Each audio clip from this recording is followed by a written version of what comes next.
Welcome back to Let's Play Darkest Dungeon. I'm your host, Timepants, and today, I am feeling good. So, I had said before that I was afraid of the Wizened Hag. I believe I said she scared the bejesus out of me. But, look at this party. Look at our plan. We are headed to fight the Wizened Hag, and for once, it seems like we are in a beautiful position.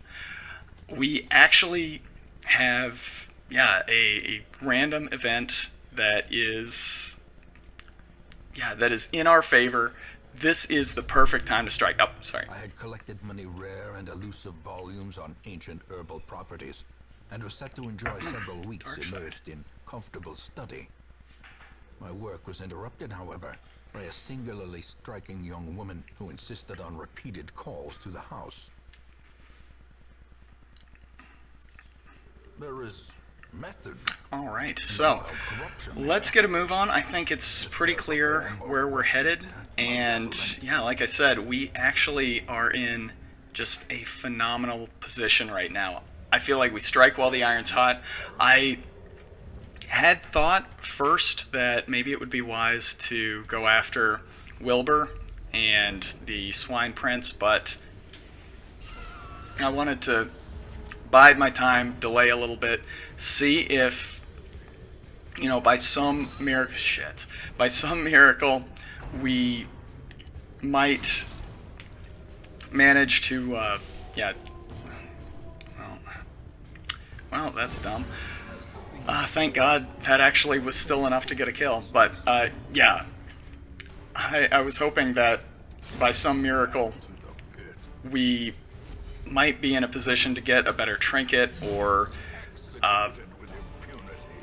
maybe we might get a lucky town event, and I'm glad that I held out. This is the fight that's really got me panicked. Other than the formless flesh, the hag fight, I feel, has the most ability to kind of get away from us, especially considering that you are placed in a situation where you automatically lose one hero you have no control over it, and shit, this could be bad. Well, yeah, you have absolutely no control over which party member you lose, and it messes up your formation. I mean, if we lose our Hellion, for instance, we have to have our Abomination morph, we have to have our Highwaymen do his, what is it? The Duelist Advance. God! Alright, so already this is not going as well as the last run, but still not terrible. But yeah, we definitely need to take care of this situation, not let it get away from us. I didn't really pack a trinket selection that's going to permit us to get rabies and not have some sort of negative consequence as a result. So, yeah, all of those things put together, I'm just a little bit leery of how this fight could still potentially go, or how this run could potentially go. And I'm sure you probably saw our finances are not in the best situation. No, not at all.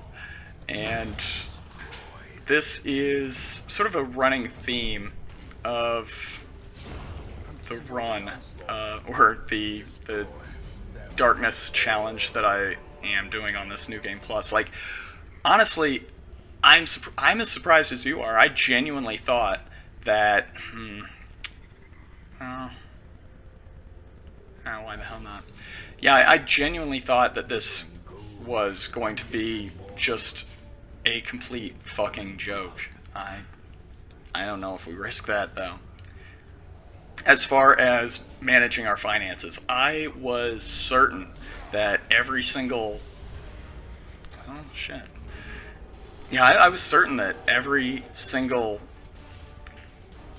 expedition that we had was going to be just heaping treasure on top of treasure on top of treasure, right up until, we ran the darkest dungeon with something like 100,000 gold sitting in our coffers. Nope. Absolutely not. This has been... I've felt starved, and maybe I shouldn't. Maybe that's a poor reflection of me as a player, but honestly, I have felt starved from start to finish. That felt really good. And, I mean, is this a gross mismanagement of resources on my part? Well, maybe to an extent. I will admit that I probably have spent a little bit more money on stress healing than I probably should have. I have... Yeah, I think we take, well, what I thought was a guaranteed kill. Yeah, I mean, this is a moment of personal, of introspection for me. But yeah, I do feel like I may have mismanaged my resources a little bit. But yeah, I kind of overvalued a number of town buffs, or yeah, upgrades to the hamlet that maybe I shouldn't have. What do I mean by that? Well, my roster of heroes still is not 28 yet. It might still only be like 24, and obviously it would be a much better situation if, like, we had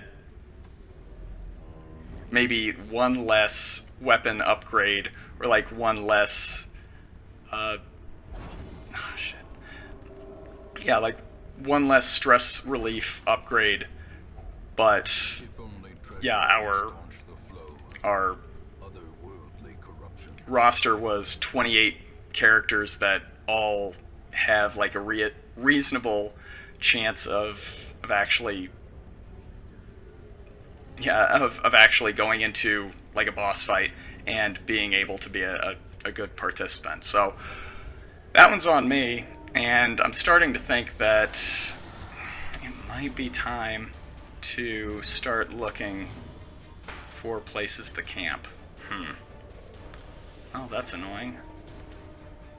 How do we do this? Alright, now this push would be ideal.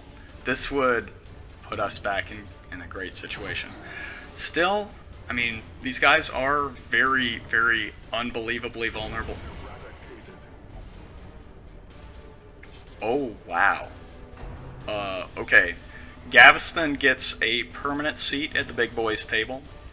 This is non-negotiable. Holy shit. I am amazed. That was beautiful. And this puts us in, I think, a winning situation. He's dead. Let's at least try for a Stoon. And, okay. Now we can start building back a little bit, and I think that we actually extracted ourselves from what had the potential to be a fairly nasty situation with that shuffle from the get-go. That double crit was super clutch, and I think that at this point we probably use our nifty pro strat that we learned a couple runs ago, that you can actually delay picking up your treasure until after the camp starts, and yeah, at that point you can earn yourself, like, realistically 2 treasure slots that you otherwise might have to just pass on. But at this point, I mean, gosh, what do you even do? I mean, I think our situation is so good that you just go full offense, and the question is, whose offense do you need to buff the most? Unfortunately, since things could potentially go awry at pretty much any time, I think you do have to concede that you can't just heap all of the damage onto a single party member, because things could go wrong, and if they do, you absolutely positively don't want to lose like your one decent damage dealer. So if somebody gets potted, what's the plan? Well, for that unfortunate inevitability, I think you just concede that bad things sometimes happen to good people, and yeah, you just let them suffer. That wasn't quite what I was expecting, but that's fine. Yeah, I think you just let them suffer and just bear down on the hag. Okay, perfect. And honestly, if things go well enough, our health is in a fantastic place. We have plenty of healing. Yeah, I think if we're able to take the hag down, we are yet again poised to use this as an opportunity to start stacking up some pretty big resources. Alright, so yeah, just quick check, make sure everybody has the skills we need. I think it looks as good as it'll ever look. I mean, yeah, it's probably good. Okay. Alright, let's do it. So, God. I mean, maybe she isn't as terrifying. Yeah, I think we just morph. Maybe she's not as terrifying as I used to think, but I mean, she's half dead. Holy shit. Okay, near max damage. Oh my god. I think we win. Yeah, I think we just win. Shit, that was amazing. All right, I guess that is sort of an answer to my speculation there. That yeah, maybe she's not as terrifying as I once thought. But of course, you may recall, longtime fans of the show, which is to say, me, may recall that yeah, there was a nasty situation where we lost dear sweet Renauld in our, I think it was our very first encounter with the the hag, and yeah, I don't think we press our luck, because really the one thing that could potentially go bad is that Corvusor ends up taking a bit more stress damage and potentially induces a stress spiral. You know, those cultists are still running wild. I don't think we run into the, are they called crones? I don't think we run into them until a bit later on. I think we have to at least get to veteran, but all the same, you know, no sense taking foolish chances. And yeah, without the necessary consumable, let's just pass on that. I hope this does actually serve as an opportunity for us to get our to come home with a bit more treasure than we might have otherwise. And yeah, at this point, might as well, right? Just go nuts. A little disappointing, but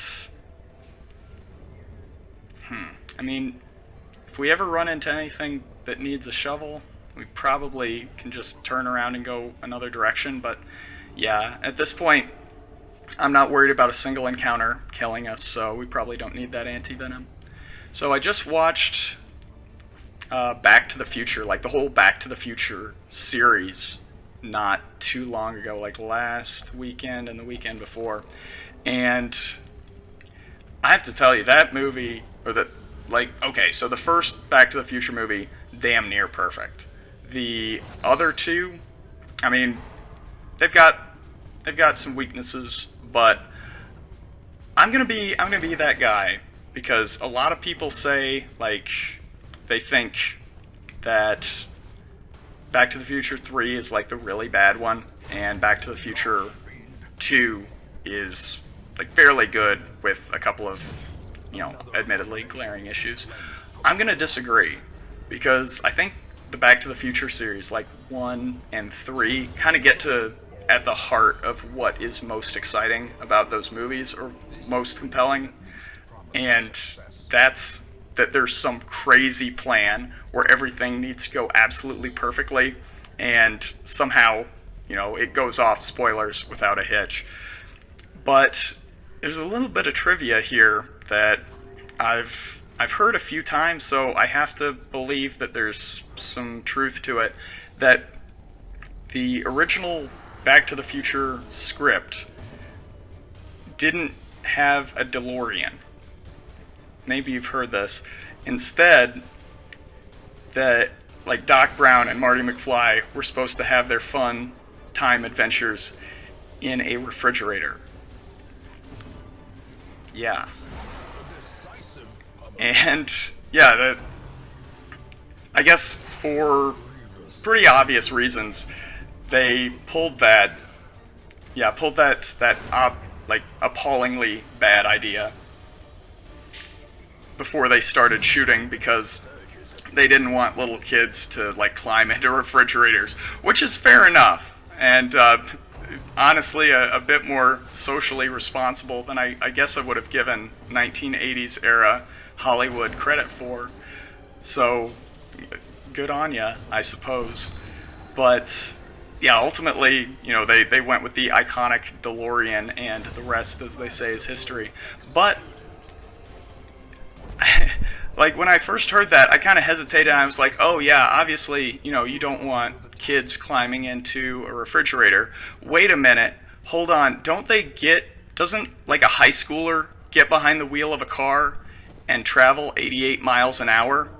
And by driving recklessly beyond, like, well over the speed limit, doesn't that result in him going on amazing adventures and his life being like considerably better after all is said and done? Yes, that's true. But then I thought to myself, well, admittedly, he does come out the other end kind of smelling like a rose. On the other hand, I think the real takeaway from that movie is, if you drive over the speed limit, you'll have to take your mom to prom. And from a social responsibility standpoint, I really have to give them credit, because that's a bold decision to make, creatively speaking.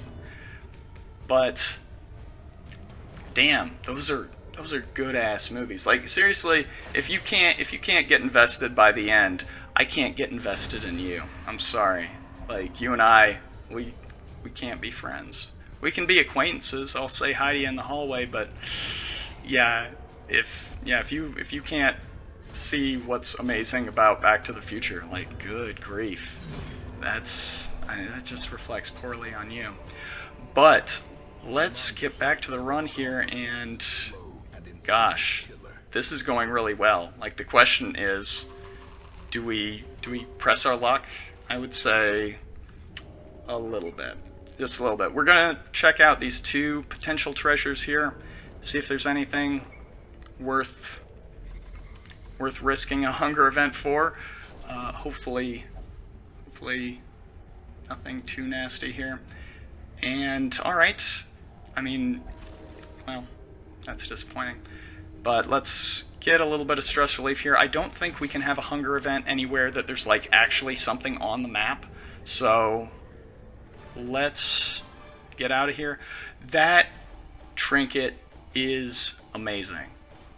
Oh my god, that's so good. So yeah, on top of everything lining up for this to be a perfect opportunity to lay siege to the Hag, Oh, Soldiers okay. and outlaws, Um, fools yeah, on top of that, great trinket, will find lots of more treasure, worse now than the and worst do. I think we might have some new friends here. So I'm going to take a look and see what the cart has to offer. Thanks for watching, and I'll see you next time.